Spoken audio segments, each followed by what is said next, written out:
The street that forgot its name. At the edge of the city, just beyond where buses bothered to turn around, there was a street that had forgotten its name. The sign still stood, crooked and rusted, but the letters had faded into a blank certainty. People passed through without noticing, as if the street were holding its breath. Those who lived there noticed everything.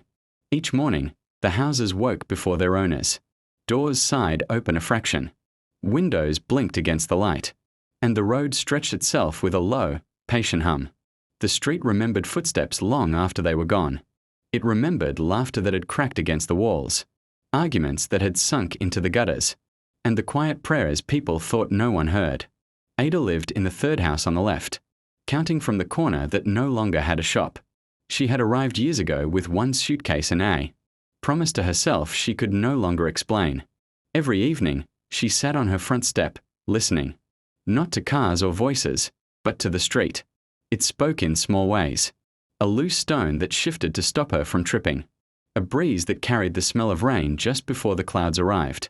Once, when she was about to give up on a letter she had been writing for months, a piece of paper blew across her feet, blank and waiting. The street was careful like that. One night, the power went out across the city. Darkness settled thick and honest. Candles appeared in windows, and for the first time, neighbors stepped outside together. They talked. Slowly at first, then freely, as if the dark had given permission. Stories were traded like coins. Regrets softened. Laughter returned. Ada realized something then. The street hadn't forgotten its name. It had let it go. Names fix things. They trap them in expectations. Without one, the street could become whatever its people needed. A place to rest. To begin again. To feel less alone. By morning, the lights returned. People went back inside. But something remained. Doors stayed open longer. Greetings lingered.